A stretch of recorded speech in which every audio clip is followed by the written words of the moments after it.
so that we've got a as well. So thank you for joining me. Like I said, day 2 of how to transform your desire into results. And like I said, day 2, we are focusing today on how to outwit your paradigm. We're taking a different approach this week. We're going to be very short in terms of the training. I want to move you guys right into action and keep this very, very simple, right? This stuff is very simple if we keep it that way. However, it's our programming, our paradigm that often, talks us out of why it's so simple. So what I want to do first is I want to, let's start with your goal. So yesterday we focused on, what it is that you want, what it is that you want to create. We did an exercise towards the end of the session around how to really tap into what that burning desire is, how to tap into what it is that you truly want, not what someone else wants for you or what you think someone else wants for you or what you think you're supposed to have, but what is your soul, what is your heart truly calling you to do, calling you to be, calling you to have, like what is it that you truly want?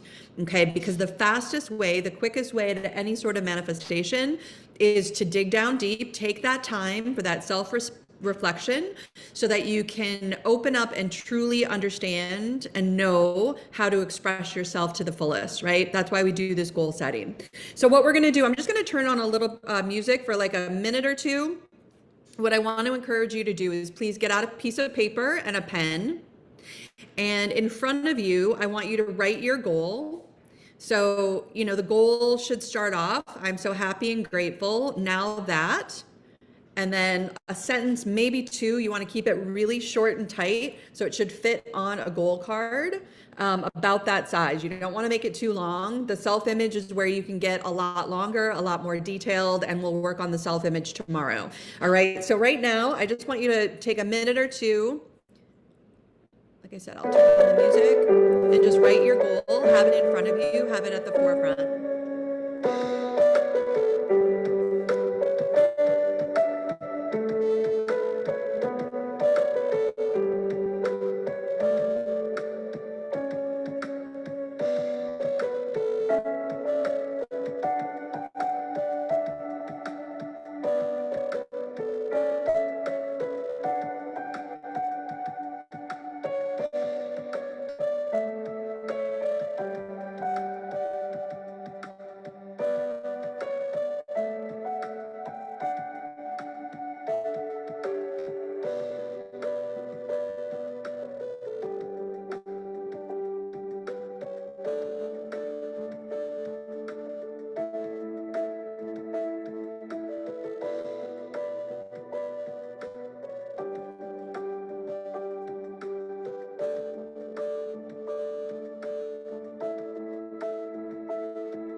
So that should have, I wrote mine out. I've got mine in front of me. I do the work too, right? This isn't just about teaching and coaching on what to do. You have to do the work if you want to get and want to see different results, okay? So I have my goal first, forefront as well, right in front of me. So what we're going to do today is we're going to draw another rock. This is such a simple exercise, but I got a lot of feedback yesterday and this morning on it that you guys liked it. So we're going to do it again. Normally what I do in coaching is, when I work with clients is we have one word for a week, minimum of a week, sometimes longer. But for the purpose of this week, we're just going to, we'll pull a new one every day. And so just close your eyes. Okay, you've got your goal in front of you. Close your eyes, and I'm going to grab another rock. Today is freedom. Got the freedom rock. I love it. Okay, so what you want to do now is you want to think, right? There's 4 questions that you want to keep at the forefront, right? And I even like to sometimes, you take the word freedom. If you close your eyes, keep your eyes closed, get really centered on that word, right? So I believe that a lot of people, a lot of us, the reason why we set out and we start, doing this kind of study and personal development is because we are all looking for freedom on some level, right? Some level we want freedom, whether it's financial freedom or personal health, relationship, free to express yourself. And so I love freedom because it ties to so many different types of goals. Okay. So if you close your eyes and, just picture the word freedom right in the center of your third eye, right? Your pituitary gland. And we're just going to go down the chakras. Okay. So we've got, where first and foremost would you like freedom in your life? Okay, just think about that. Where would you like freedom in your life? And then number 2, go to the throat chakra. How do you already experience freedom in your life? Right? How is it already present? Because it probably is in some way, shape, or form. And if you are already experiencing it, you can create that feeling, right? And draw from that feeling to create more of it. It's all about getting on that frequency. Okay, then, what is freedom? We'll go to the heart chakra. What is freedom? How does freedom affect you? Okay, how does freedom affect you? What would that mean? What does that mean to be free and to have freedom in your life?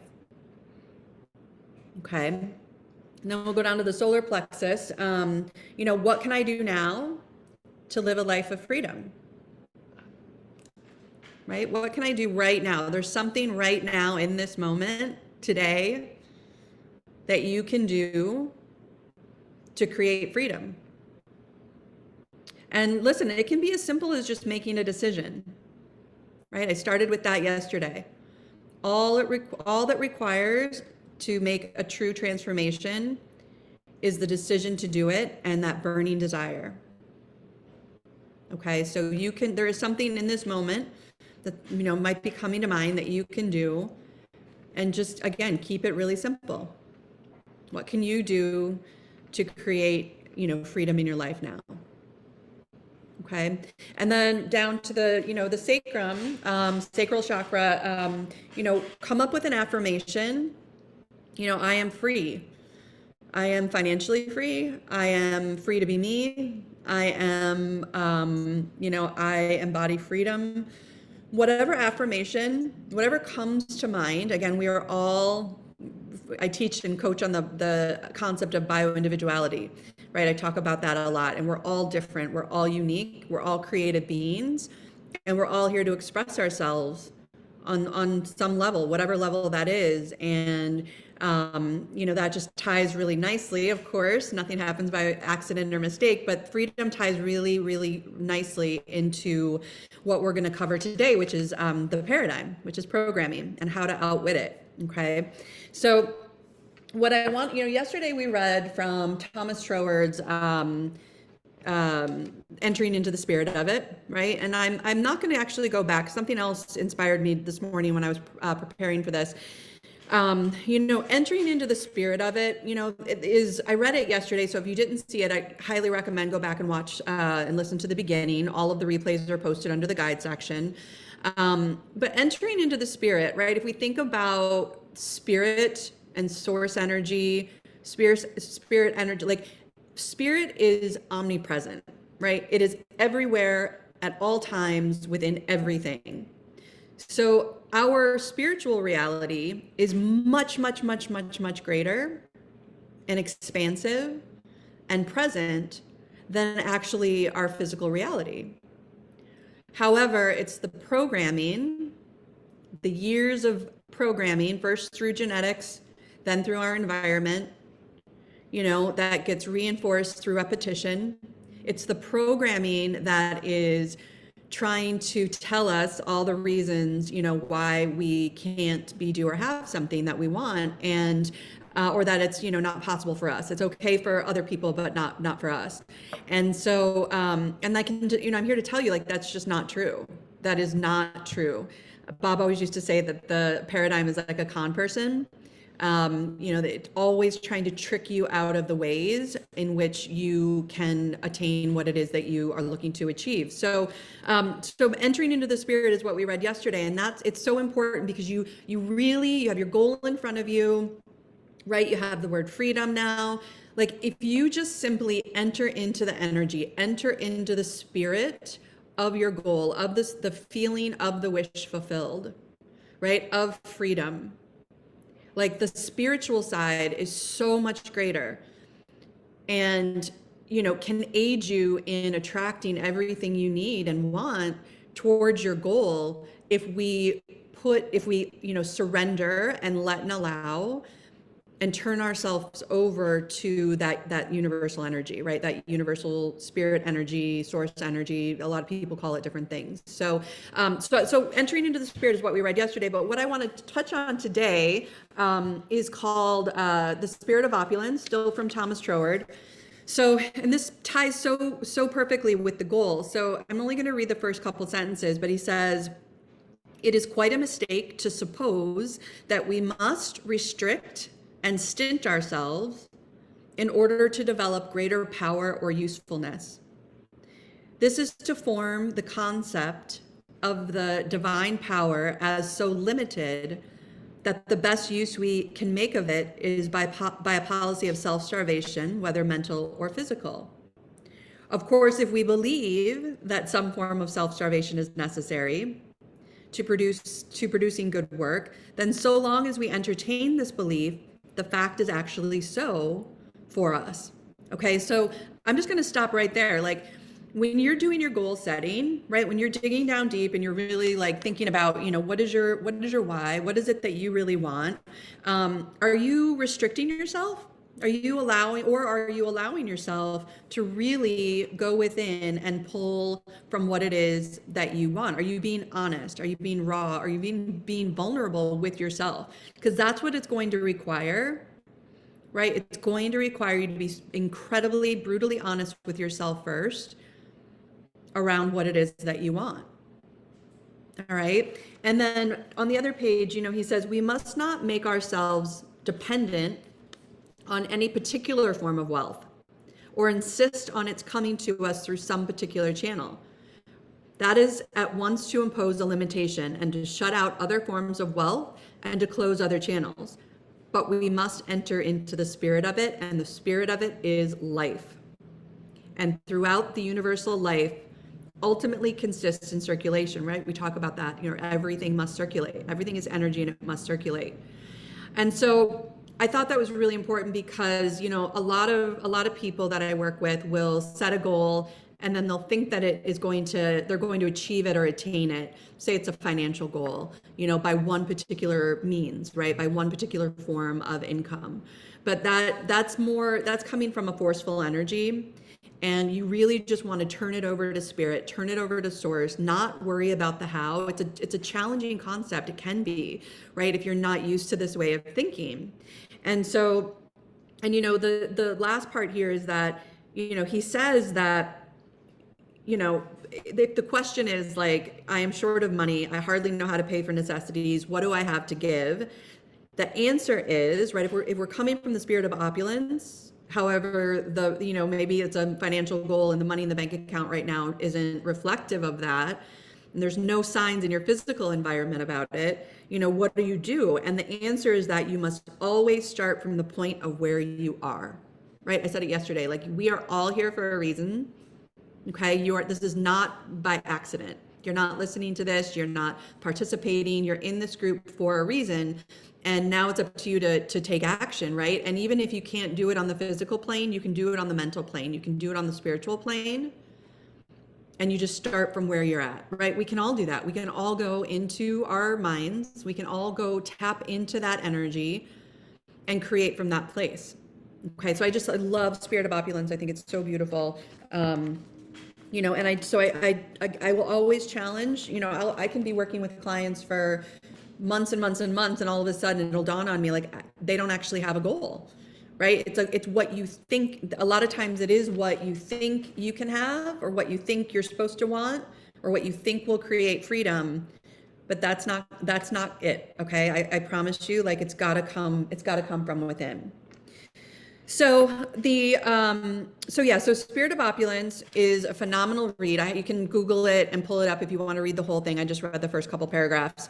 What I want to get into next is I just want to very quickly touch on paradigm. If you guys have heard me teach before, you've heard, me talk about what the paradigm is. But again, I'm teaching this a little differently this time because I want to keep this incredibly simple.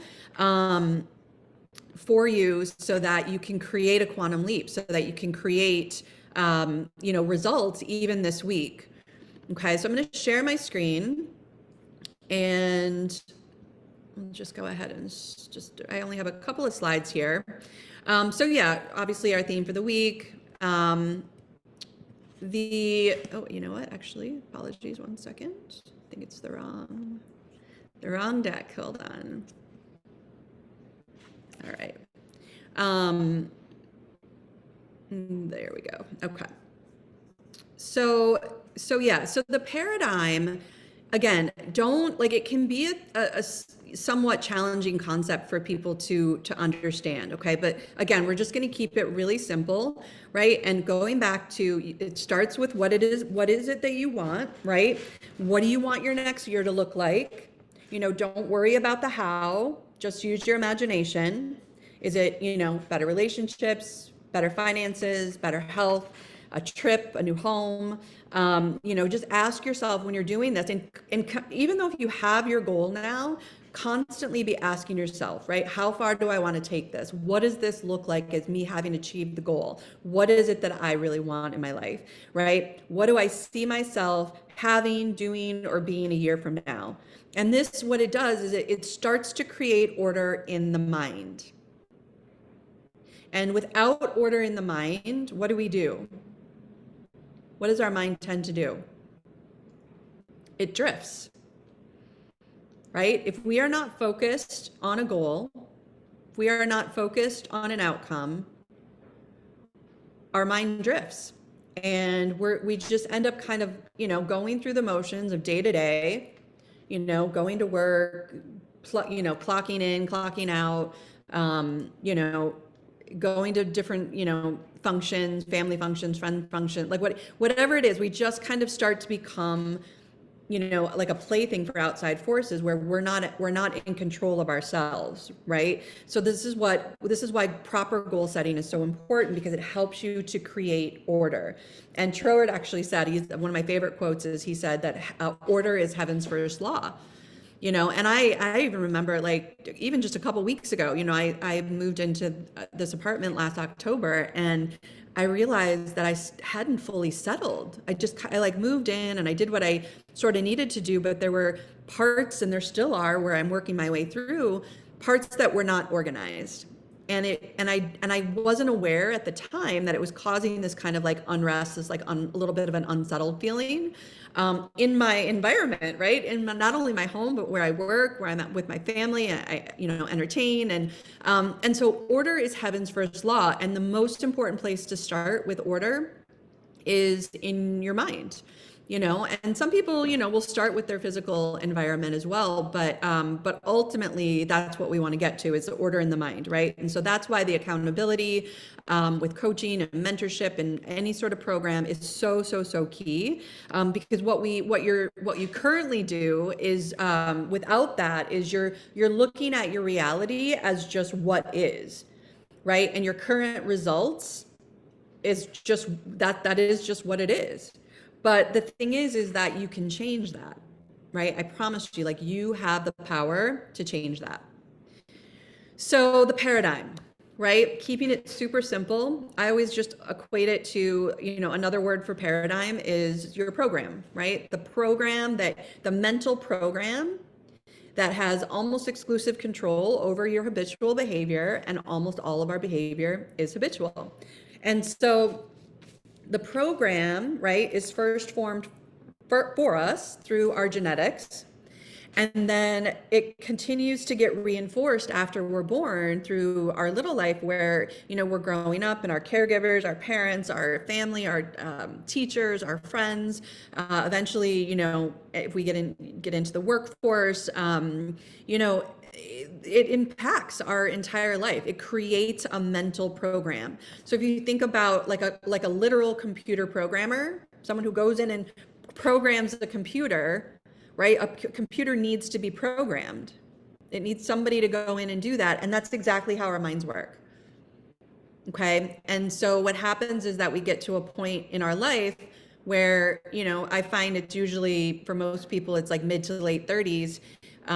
It's sometimes younger and earlier, but where you sort of wake up and you're like, wait, it starts usually by like, I don't like the results I'm getting. Why am I getting these kind of results? And then the work starts to unfold in really understanding how you're already hardwired. Okay. And the only way that happens is through repetition, right? Through genetics and through your environment and through which is all about repetition. And so, so that's the power that the paradigm has, right? It is other people's habits passed on from generation to generation. Okay. And, the thing about paradigms, and again, I want you to really think, like, even if you're hearing this for, the second, third, fourth, 10th time, it's important. Again, like, don't mistake this. Don't count this out. Like, you are here for a reason. There's a reason why you're hearing this right now. Your paradigms, there's only two ways to change a paradigm. The first, like I said, is through the repetition, the time-spaced repetition of learning a new way of thinking.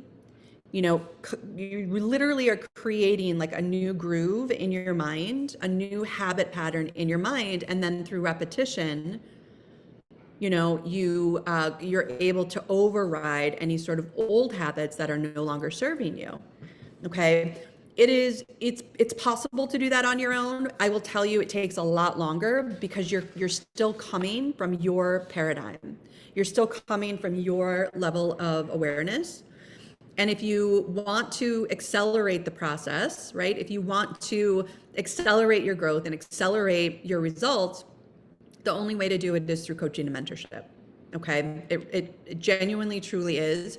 I tried for over 3.5 years to get different results on my own, and I saw a little progress here and there.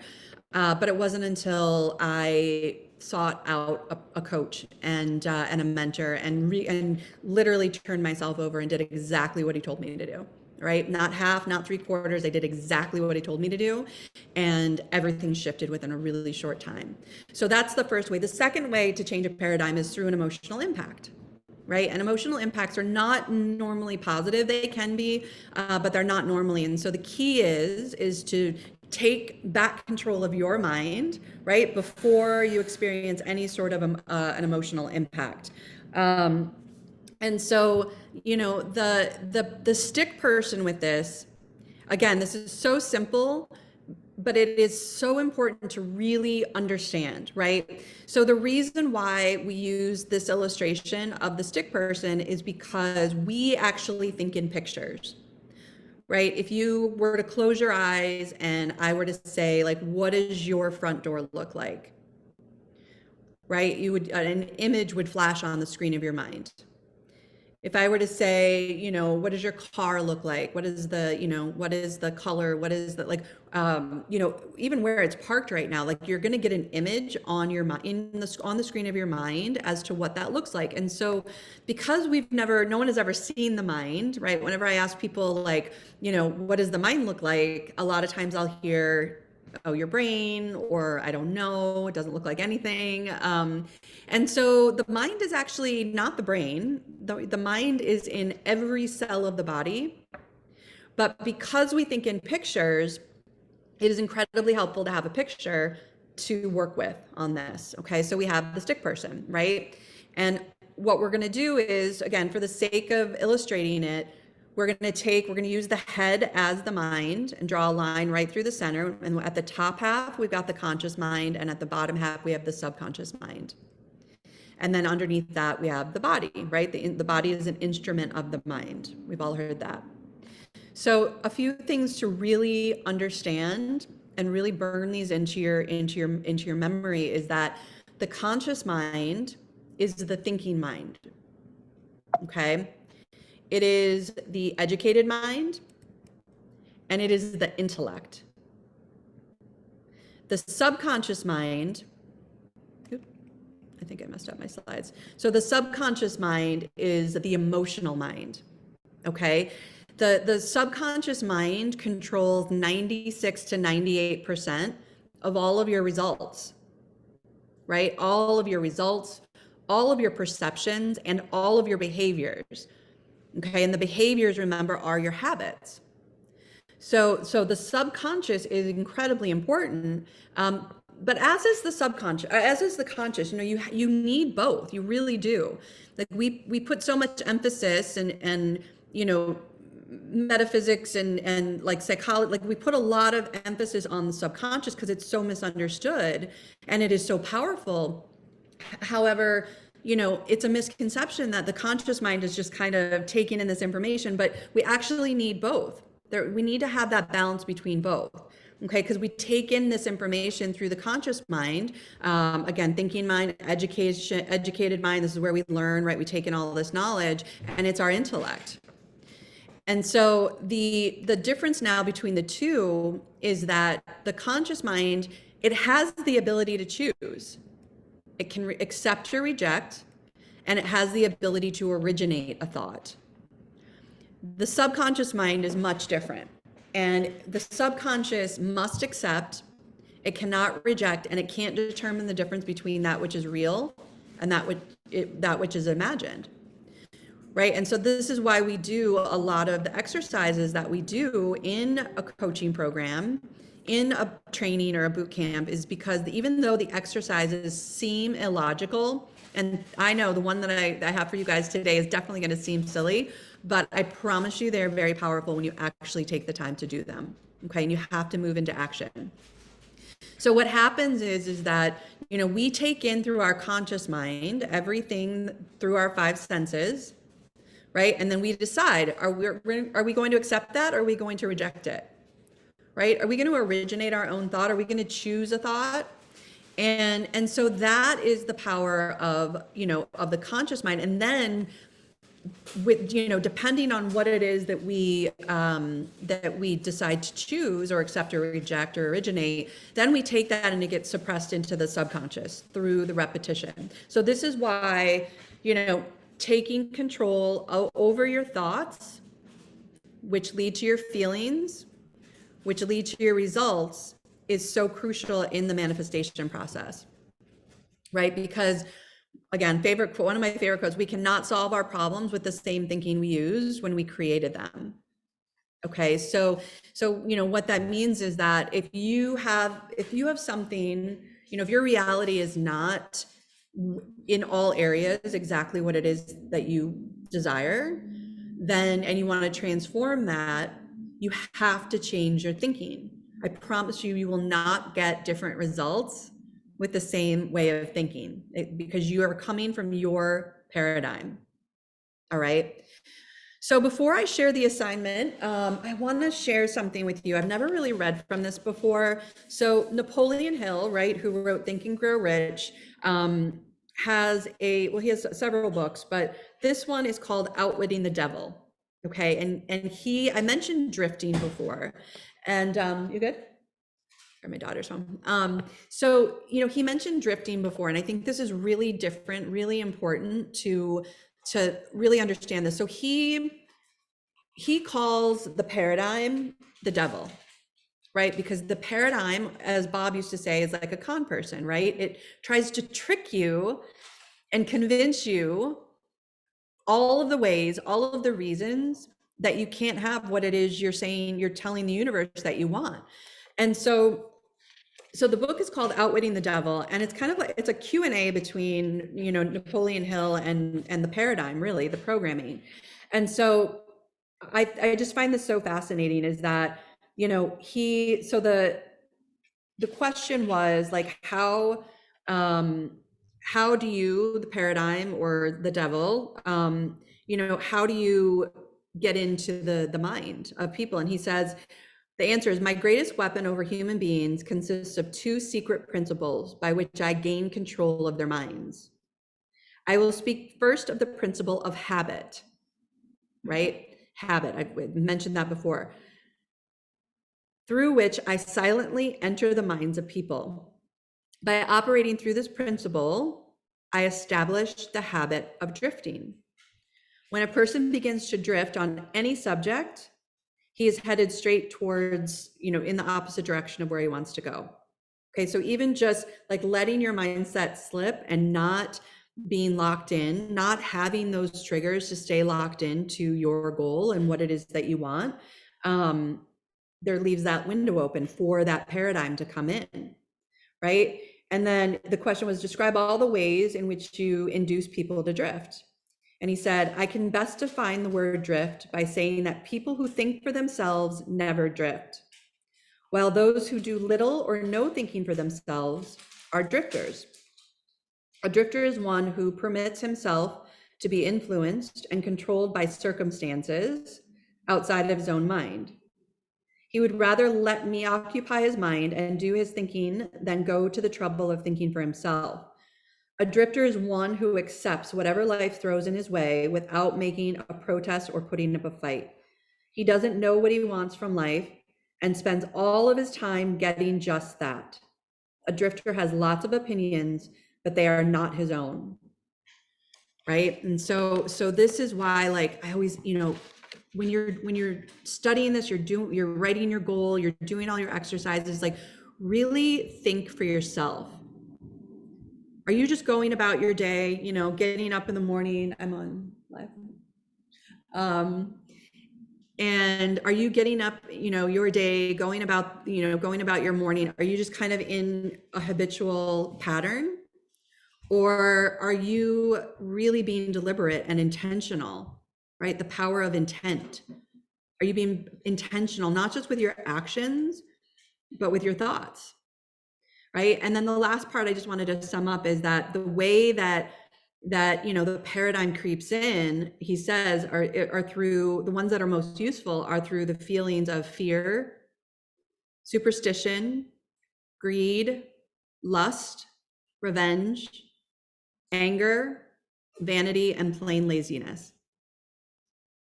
So kind of a different way of thinking and looking at that I wanted to share, because that's how it happens, right? It's just like the simplest thought, right? If you have any little doubt, fear, worry creep in, that opens the window for that paradigm to come in.